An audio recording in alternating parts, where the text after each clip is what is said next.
Goeiedag, ek groet jou in die kosbare naam van Jesus Christus. Wanneer dit kom by die woord van God, is daar 4 dinge wat jy nooit moet vergeet nie. Die eerste ding, God se woord is lewensveranderend. In die gelykenis van die saaiër in Lukas 8, sê Jesus in vers 11, die saad is die woord van God. 'n Mens begryp dalk nie altyd die krag wat in 'n saadjie is nie. Maar een ding weet 'n mens wel, en dit is wanneer jy 'n saadjie in ontvanklike grond saai, dit sal ontkiem en groei. Dit sal nie net daar in die grond lê en niks doen nie.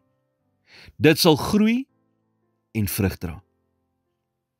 Paulus sê in 1 Tessalonisense 2 vers 13, daarom dank ons God, ook sonder ophou, dat toe julle die woord van God ontvang het, wat deur ons verkondig is, julle dit aangeneem het, nie as die woord van mense nie, maar soos dit waarlik is, as die woord van God, wat ook werk in julle, wat glo.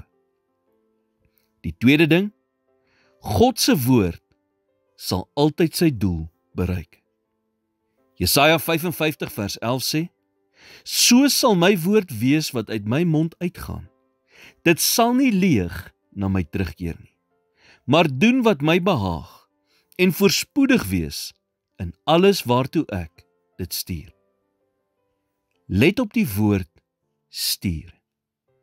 Elke woord wat God spreek, is op 'n sending en is gewaarborg om dit te bereik in ooreenstemming met sy wil, sy strategie en sy tydsberekening.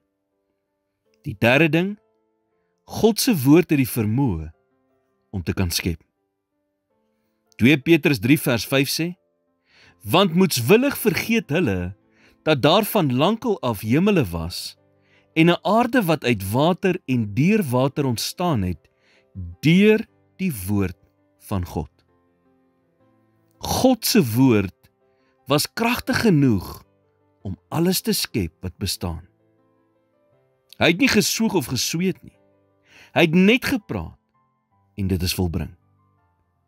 Maak dit seker, jy spreek God se woord oor jou lewe en oor jou omstandighede. Die vierde ding, God se woord dra gesag. Lukas 4 vers 32 en 36 sê, en hulle was verslae oor sy leer, want sy woord was met gesag. Toe kom daar verbaasdheid oor almal, en hulle praat met mekaar en sê, wat vir 'n woord is dit? Dat hy met gesag en mag die onreine geeste gebied, en hulle gaan uit. Die magte van die duisternis rondom jou vandag, moet God se woord erken, en hulle daaraan onderwerp. So staan daarop.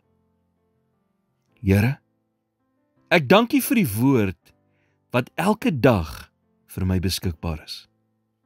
Help my om nooit die waarde daarvan mis te kyk in my lewe nie.